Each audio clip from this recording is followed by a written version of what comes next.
இங்க பாக்கியாவுமே இதுக்கு மேல கோபியை நம்ம வீட்டில் வச்சிருந்தா சரி வராதுன்னு சொல்லி ஒரு முடிவுக்கு வந்துட்டு இந்த பக்கம் கோபி கிட்ட இங்க பாருங்க கோபி, நீங்க இவ்வளவு நாள் இங்க இருந்துட்டீங்க, இதுக்கு மேல உங்களால இந்த வீட்டில் இருக்க முடியாது அப்படின்ற மாதிரி சொல்றாங்க. ஆனா கோபியுமே இல்ல பாக்கியா, நான் உனக்கு கரெக்டா ரெண்ட் எல்லாம் கொடுத்துட்டு தானே இருக்கேன், அப்புறம் நான் எதுக்காக காலி பண்ணும் அப்படின்ற மாதிரி சொல்றாங்க. உடனே பாக்கியா இருந்துகிட்டு இங்க பாருங்க, நீங்க இங்க இருக்கிறதுனால தான் தேவையில்லாத பிரச்சனைகள் கிளம்பிக்கிட்டு இருக்கு. அது மட்டும் இல்லாம உங்களை ஒரு கெஸ்டா இனிமேல் இந்த வீட்டில் என்னால வச்சுக்க முடியாது, நீங்க எப்ப கிளம்புவீங்க அப்படிங்கறத முதல்ல எனக்கு சொல்லுங்க அப்படின்ற மாதிரி இங்க பாக்கியாவுமே ரொம்ப கட்டன் ரேட்டா பேசிட்டு இருக்காங்க. ஆனா இதை பார்த்துட்டு இருக்க ஈஸ்வரியுமே என்ன பாக்கியா பேசிக்கிட்டு இருக்க, என் பையன் எதுக்காக இந்த வீட்டை விட்டு கிளம்பணும் அப்படின்ற மாதிரி ரொம்பவுமே கோவப்பட ஆரம்பிக்கிறாங்க. ஆனா அதே நேரத்தில் பாக்கியாவுமே இங்க பாருங்க உங்க பையன் இங்க இருக்கிறதுல எனக்கு விருப்பம் இல்லை, ஏன்னா இந்த வீட்டோட ஓனர் நான் தான், நான் முடிவு பண்றவங்க மட்டும் தான் இங்க இருக்கணும் அப்படின்ற மாதிரி கொஞ்சம் கோவப்பட ஆரம்பிக்கிறாங்க. அப்ப இந்த பக்கம் கோபியுமே பாக்கியாவை சமாதானப்படுத்த இங்க பாரு பாக்கியா, நீ சொன்ன மாதிரி நான் வந்து டைம் சொல்லிடுறேன், எனக்கு ஒரு 2 மாசம் மட்டும் டைம் கொடு, அந்த 2 மாசம் கழிச்சு நான் கண்டிப்பா கிளம்பிடுவேன், எனக்கு 2 மந்த் மட்டும் டைம் போதும் அப்படின்ற மாதிரி இங்க கோபி கேட்கிறாரு. இதை கேட்டோன்னு பாக்கியாவுமே இங்க பாருங்க கோபி, இந்த டைம்ல இருந்து நீங்க மாறக்கூடாது, சொன்னதை சொன்ன மாதிரி நீங்க செஞ்சிடணும் அப்படின்ற மாதிரி இங்க கோபி கிட்டையும் பேசி முடிக்கிறாங்க. அதை கேட்டோன்னே இங்க ஈஸ்வரி ரொம்பவே டென்ஷன் ஆக ஆரம்பிக்கிறாங்க. கோபியும் பேசிட்டாங்கிறது கிளம்பினதுக்கு அப்புறம் ஈஸ்வரி ரொம்பவே டென்ஷனோட இந்த பக்கம் பாக்கியாவை போட்டு, உனக்கு பணத்திமிர் அதிகமாயிடுச்சு, அதனாலதான் நீ இப்படி எல்லாம் பண்ணிக்கிட்டு இருக்க, யாரையும் மதிக்காம உன் இஷ்டத்துக்கு இந்த நேரம் பண்ணிட்டு இருக்க அப்படின்ற மாதிரி கொஞ்சம் கோவப்பட ஆரம்பிக்கிறாங்க. அப்ப பாக்கியா இருந்துகிட்டு இங்க பாருங்க நான் ஒன்னும் வேணும்லாம் இங்க யாரையும் தங்க வைக்கணும்னு விருப்பப்படல, உண்மையை சொல்ல போனா நீங்க தான் உங்க பையனை கூட்டிட்டு வந்தீங்க, அவர் இங்க இருக்கிறதுனால உங்களுக்கு ரொம்பவே அட்வான்டேஜா போச்சு, எப்ப பார்த்தாலும் நீங்க அவரையும் என்னையும் நீங்க சேர்த்து வச்சு 2 பேரையும் சேர்த்து வைக்க போறேன், அது பண்ண போறேன், இது பண்ண போறேன்னு சொல்லி என்ன நீங்க ரொம்பவே டார்ச்சர் பண்ணிட்டு இருக்கீங்க, இப்போ உங்களால தான் உங்க பையனை விட்டு வெளியில அனுப்ப போறேன் அப்படின்ற மாதிரி இங்க பாக்கியா சொல்லிட்டு இருக்காங்க. உடனே இது கேட்ட ஈஸ்வரியுமே, அப்ப என் பையன் வெளியில போயிட்டானா நான் என்ன பண்ண முடியும், என் பையன் இல்லாத இடத்துல என்னால எப்படி இருக்க முடியும் அப்படின்ற மாதிரி கேட்கறாங்க. அப்பதான் பாக்கியா முறையா வாயை திறந்து, இங்க பாருங்க உங்களுக்கு இங்க இருக்க விருப்பம் இல்லைன்னா நீங்க உங்க பையன் கூட போலாம், அதுல எந்த ஒரு ஆட்சேபனையும் இல்லை அப்படின்ற மாதிரி இந்த பக்கம் பாக்கியா ரொம்பவே தெளிவா பேசுறாங்க. ஆனா இதை கேட்ட ஈஸ்வரியுமே, அப்ப என்னையும் இந்த வீட்டை விட்டு வெளியில அனுப்ப நீ முடிவு பண்ணிட்ட, அப்ப நானும் இனிமேல் இந்த வீட்டுல இருக்கக்கூடாது அப்படின்ற மாதிரி கேட்கறாங்க. அப்ப பாக்கியம் ரொம்ப தெளிவா, இங்க பாருங்க நான் வந்து உங்களை போங்கலாம் சொல்ல கிடையாது, நீங்க விருப்பப்பட்டா இங்க இருக்கலாம், இல்ல உங்க பையன் கூட தான் இருக்கணும்னு ஆசைப்பட்டீங்கன்னா நீங்க உங்க பையன் கூடயும் போயிருக்கலாம், அந்த விஷயத்துல நான் உங்களை தடுக்க மாட்டேன், நான் எப்பவுமே வந்து எல்லா விஷயத்தையும் ஏத்துக்கிற பக்கம் என்கிட்ட இருக்கு அப்படின்ற மாதிரி இங்க பாக்கியா ரொம்பவே தெளிவா சொல்லிடுறாங்க.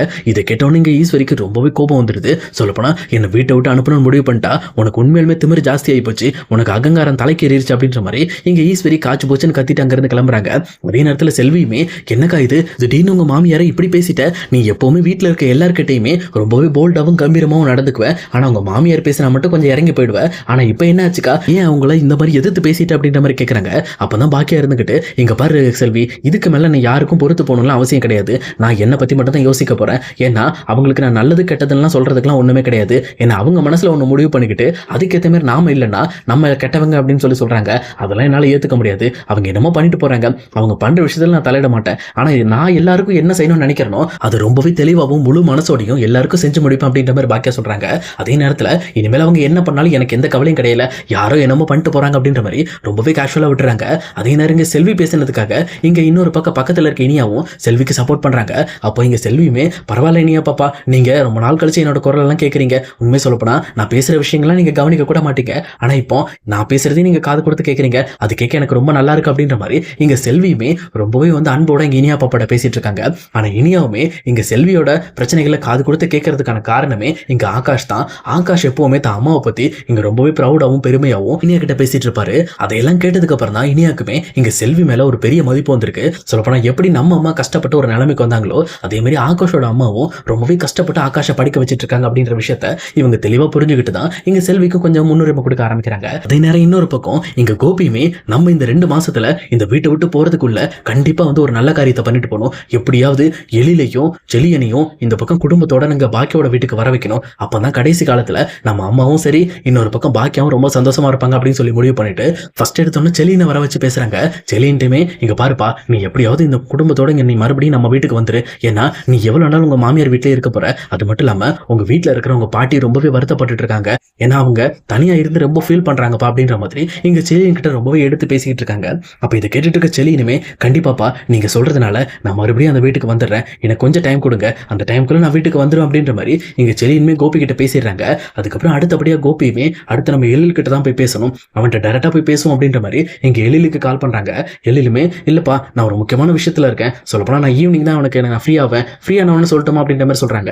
உடனே இங்க கோபி இருந்துகிட்டு, நான் இன்னைக்கு ஃபுல் டே ஃப்ரீ தான்ப்பா, நீ எங்க இருக்கேன்னு சொல்லு, நான் அங்கேயே வரேன், ஈவினிங் ஃப்ரீ ஆனதுக்கு அப்புறம் நம்ம பேசுவோம், பட் நான் அங்க வரேன் அப்படின்ற மாதிரி சொல்றாங்க.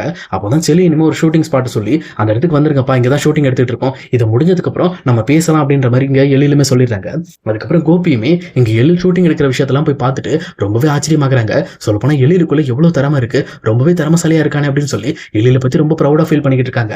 அதுக்கப்புறம் எழிலுமே தன்னோட வேலையெல்லாம் முடிச்சுட்டு வந்ததுக்கு அப்புறம் எங்க கோபி கிட்ட வந்து என்னாச்சுப்பா ஏதாவது பிரச்சனையா அப்படின்ற மாதிரி கேட்கறாங்க. அப்ப இந்த பக்கம் கோபியுமே பிரச்சனைலாம் ஒண்ணும் இல்லப்பா, நான் உங்ககிட்ட கொஞ்சம் பேசணும்னு ஆசைப்பட்டேன், மற்றபடி வேற எதுவுமே கிடையாது, நீ ரொம்ப கேஷுவலா எடுத்துக்க அந்த விஷயத்தை அப்படின்ற மாதிரி சொல்றாங்க. அப்ப எழிலுமே சரிப்பா சொல்லுங்க அப்படின்ற மாதிரி கோபி கிட்ட கேட்கறாங்க. அப்பதான் கோபியுமே ஒண்ணு இல்ல எழில், நீ இந்த மாதிரி இந்த பட விஷயங்கள்லாம் முடிச்சுட்டு நீ நம்ம வீட்டுக்கு வந்துறேன், சொல்லப்போனா நீ தனியா இருக்க வேண்டாம்ப்பா அப்படின்ற மாதிரி சொல்றாங்க. இதை கேட்ட எழிலுமே ஏன்பா என்ன ஆச்சு, ஏதாவது பிரச்சனையா அப்படின்ற மாதிரி கேட்கறாங்க. அப்ப இந்த பக்கம் கோபியுமே இல்லப்பா அப்படி கிடையாது, உங்க அம்மா உண்மையுமே நீங்க இல்லாம ரொம்ப ஃபீல் பண்றாங்க, ஆனா அந்த விஷயத்தை வெளியில காட்டிக்கிறது இல்ல, அதை விட முக்கியமா உங்க பாட்டியுமே இங்க பசங்க பேர பசங்க 2 பேரும் இல்லாம இருக்கிறது ரொம்ப வருத்தப்படுறாங்க, நம்ம எல்லாரும் ஒன்னா குடும்பமா இருந்தா நல்லா இருக்கும்பா, அதுக்காக தான் பேசுறேன், நீயும் அமிர்தாவும் வீட்டுக்கு வந்துட்டீங்கன்னா எப்பவும் போல இந்த வீடு கலகலன்னு இருக்கும்பா, வீடு ரொம்பவே வெறிச்சோடி போயிருக்கு, யாருமே வந்து சிரிச்சு பேசுறது கூட இங்க நேரம் இல்லாம இருக்காங்க, இனியா ஒரு பக்கம் காலேஜ் போயிடுறா, இன்னொரு பக்கம் இங்க பாக்கியா ரெஸ்டாரண்ட் வந்துடுறா, நானும் ஒரு பக்கம் ரெஸ்டாரண்ட் வந்துடுறேன், ஆனா இங்க வீட்டுல இருக்கிற ஈஸ்வரிக்கு என்ன பண்றதுன்னே தெரியல, எங்க அம்மா ரொம்பவே கஷ்டப்பட்டுட்டு இருக்காங்க அப்படின்ற மாதிரியும் இந்த பக்கம் வந்து மறுபடியும் நம்ம எல்லாம் குடும்பமா ஒன்னா சேர்ந்து இருக்கணும் அப்படிங்கிற மாதிரியும் இங்க கோபி ரொம்பவே வந்து ஃபோர்ஸ் பண்றாரு எழில.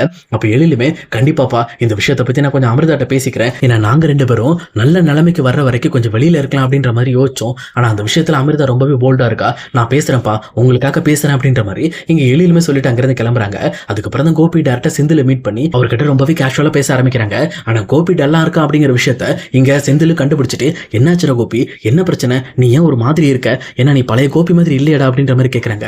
அப்பதான் இந்த பக்கம் வந்து கோபியும் பயங்கரமா ஃபீல் பண்ணி ஆள ஆரம்பிக்கிறாரு.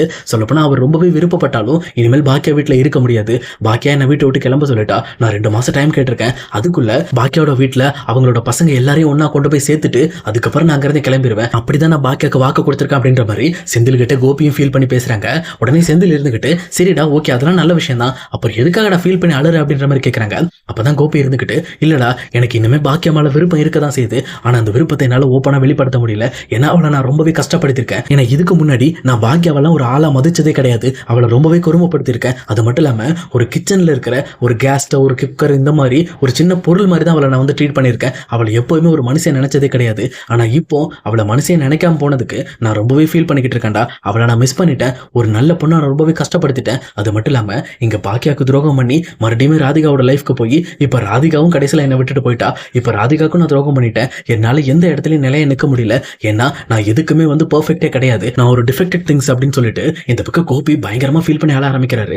உடனே செந்திலுமே விடுறா இந்த மாதிரி லைஃப்ல நிறைய பிரச்சனைகள் வரதாண்டா செய்யும், இதுக்காக நீ ஃபீல் பண்ணி அழுதுட்டு இருந்தா எல்லாம் சரியாயிருமாடா, இப்ப நீ என்னதான் பண்ண போற, இப்ப அந்த 2 பசங்களையும் மறுபடியும் வீட்டுக்கு கொண்டு வர போறியா, எழிலும் செல்லியனும் பாக்கியா கூட இருக்கணும்னு ஆசைப்படுறியா அப்படின்ற மாதிரி கேட்கறாங்க. உடனே கோபி இருந்துகிட்டு இல்ல இந்த மாதிரி பாக்கியாக்காக மட்டும் கிடையாது, எங்க அம்மாக்காகவும் தான், எங்க அம்மா கண்டிப்பா வீட்டுல இருக்க எல்லாரும் குடும்பத்தோட வாழ்ந்தா அவங்களுக்கு ரொம்ப பிடிக்கும், அதுக்காக தான் எழிலையும் செல்லியனையும் வீட்டுக்கு கொண்டு வர போறேன், நான் இந்த வீட்டை விட்டு கிளம்புறதுக்கு முன்னாடி பாக்கியாவோட வீட்டுல பழைய மாதிரி வந்து கலகலன்னு சிரிப்பு சவுண்டு கேட்கணும், அவங்க எல்லாருமே ரொம்ப சந்தோஷமா இருக்கணும், அதான் எனக்கு முக்கியம், அதுக்காக எனக்கு என்ன வேணாலும் பண்ணுவேன் அப்படின்ற மாதிரி இங்க கோபி ரொம்பவே பிடிவாதமா பாக்கியா குடும்பத்தை பழைய மாதிரி ஒண்ணு சேர்க்கறதுக்கு போராடிக்கிட்டு இருக்காரு. சொல்லப்போனா இந்த மாதிரி அவர் பண்றதுனால அவரை புரிஞ்சுக்கிட்டு மறுபடியும் பாக்கியா அவங்களை விரும்ப ஆரம்பிப்பாங்களா இல்ல அதுக்கு வாய்ப்பே கிடையாது அப்படிங்கறத நம்ம இனி வரப்போற எபிசோட்ல கண்டிப்பா பார்க்கலாம் guys.